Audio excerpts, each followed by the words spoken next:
Well, you know who knows a little bit about all this good stuff we're talking about in the NBA? Rick Kamla does, host of Beyond the Surface for X-Rated Sports. Rick, what's up, man? How you doing? What's happening? How are you? What's up, fellas? This game is awesome, huh? Well, yeah, but I'm watching online, unfortunately, Rick, right now. I can't see it out. Yeah. Rick, give me a Peacock password so I can log in real quick. Yeah, there you go. Send me that. Did I say that over there? Oops, my bad. Well, tell us start there, though. We just got the update, obviously, from Steve here. Best teams in the NBA, hottest teams right now, and kind of mirror images of the last few years been rough for both, and then now they're both competing and being really good. What are you liking right now from this game and more or less from both teams? Yeah, you know what's cool is that Detroit has been to the playoffs, but this group hasn't won a playoff series together. The Spurs haven't been to the playoffs, so of course they haven't won a playoff series together. But the Spurs and Pistons are my NBA Finals right now. And I know that's probably that's never prisoner happened of the moment. before. Are you kidding, Rick? Really? Yeah, really. I'm telling you, the San Antonio Spurs are going to beat the Oklahoma City Thunder if they play in the playoffs. OKC it's been a revolving door of injuries, and it feels like a Clippers team where it's like, oh, yeah, we'll be fine. We just get to the playoffs. But they have no continuity, no chemistry, and it fizzles.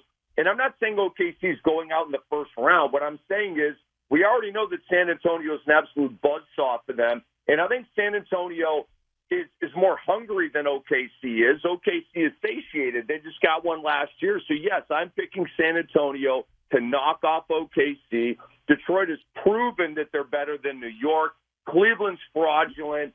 I think Boston use one of your words. Tatum back is a big-time It's funny. factor, The but I got Pistons beat Spurs and Pistons. the Pistons beat the Knicks 3 times last year and lost in the playoffs, didn't they? I mean, are you really are you putting all that stock into that? The Pistons are going to go from a team that's won 2 playoff games in 15 years to the NBA Finals? That's what I'm saying, because you saw it tonight. Cade Cunningham shoving Castle to the floor. Keldon comes over, and Jaylen Brown acts like, Keldon Johnson, was talking about his mom. And I say that sarcastically, but they're like so on edge. They're so hungry. They're so aggressive. They're so nasty. Like, they've got the most nasty in the entire NBA. That's why they're punking the New York Knicks right now. And you've got, look, Rob, Cade has gone from an all-star to an MVP candidate. Jaylen Brown's gone from you're a double-double, but I need so much more to, bam, he's an all-star.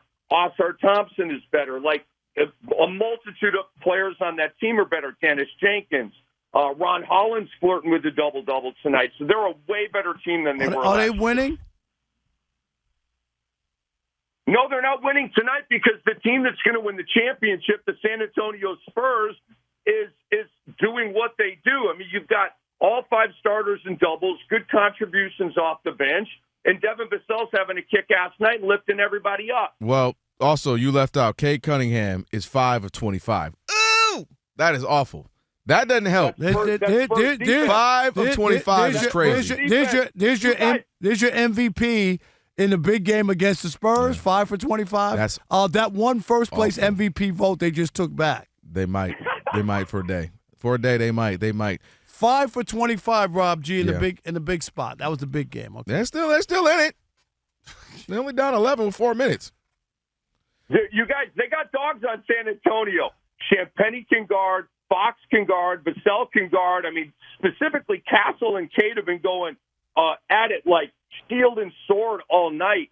But the Spurs guy, Dylan Harper, can guard. They got a bunch of guys that can guard, man. They make it tough on guys like Cade, who just went 17 of 34 against the New York Knicks.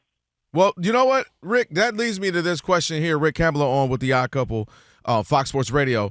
The concept of we were just talking about the story about the Heatles and how Pat Riley thought they should have had more rings, so on and so forth. One of the things that we've seen, and I've been talking to Rob about this, is we're seeing a lot more of this. Just get a bunch of young guys early who can play, they're fast, they're hungry, they play great defense, and you're kind of seeing the guys. They don't have a bunch of star names. You mentioned all those names of the Spurs. You mentioned those names on the Pistons. You look at the Thunder. Wemby's not a star? Of course, Wemby. Oh, and just like Pat, you got to have somebody's going to be a star on the team. I'm saying you don't have a bunch of them. Gone are the days of having 4 or 5 stars. You're just seeing a bunch of scrappy dudes. Is that kind of the makeup of the NBA now, where you just got a bunch of guys who I call it the line shift, where we bring in 2 or 3 guys at a time and just say, hey, give me the best 5 minutes that you can, and I'll bring in another 3? It's a phenomenal question, and the answer is yes, because with the second apron issue and first apron issue, you can't have 3 max players anymore. That's why if LeBron wants to go back to the Lakers, you're going to have Luka, and Reeves is going to get a whole bunch of money, and LeBron can't make a whole bunch of money if he wants to stay there. Frankly, LeBron can't make top dollar if he wants to play anywhere. Like, he's got to play at like 25 or 30, like, kind of that second tier of like big money, but you're not making the big money. Because the second apron just forces teams to operate that way. So, yes, you have to build a crew. You have to be deep. And the Spurs are brilliant. Of course, they always are. You need to be great at guard in the NBA right now. You got to be able to guard, and you got to be able to score and be dynamic and athletic and extra and ultra, and not just good, but great. And have a multitude of that, right? And shot makers, and then you got Wemby. And Cornette's a good backup big, and you guys know that, but, I mean, you got Wemby. I mean, the sky's the limit, dude. I mean, he's looking up at Wilt going, okay. He's looking up at Jordan going, okay, and I can't wait to watch what happens, man. Yeah. How about Jaylen Brown season? When you think about most people wrote off the Celtics as this was going to be a lost season, and they weren't going to be a factor along with Indiana, and instead they were in the mix. He's having a great year, and they're only 3 games off of where they were a year ago, when they had Jason Tatum. Just your thoughts on the Celtics. He's number 2 on my MVP ballot right now. I want to give you – I love Jaylen Brown. I've been telling people for years, as the Batman, he is a 50-win player and at least a second-round player. And then with Tatum, of course, it stacks the deck pretty favorably for them. I'm working at NBA TV back in the day. I'm in the makeup room. Jalen's on with us that night. He comes in with, a buddy or whatever. And I go, Jaylen, hey, man, you're Rick Kamla, big fan. He's like, hey, man, what's up? I'm like, dude, I see you being an all-star in like 3 or 4 years. And he grimaced, and he said it's going to happen way sooner than that. Okay, so and he was like kind of steely about it, and we had a good night on the air and that kind of thing. But that lets you know that Jaylen is one of the true badasses in the NBA right now. I'm a big fan. He's number 2 on my list.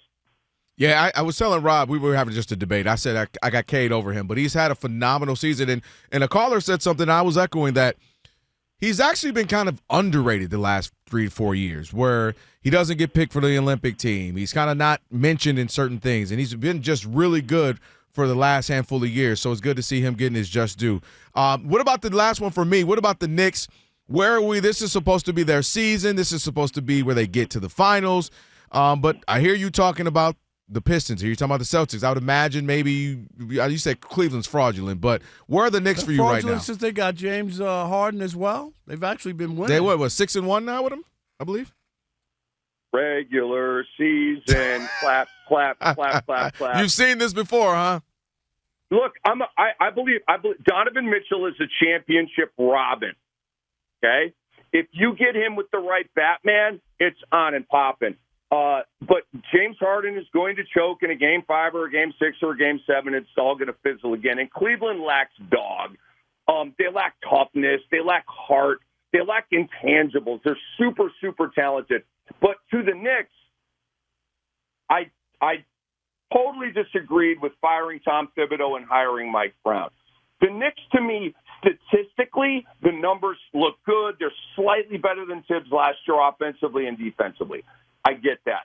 When I watch the team, the eye test is a fail for me versus what I saw last. Guys, Pat's best year of his career was with Tibbs because Pat kind of needs a boot in his butt. You know what I mean? And Tibbs provides that. Yeah, but wait a minute. But Rick, but Tibbs last year, after beating the Celtics, they blew a 14-point lead with 2 minutes to go at home.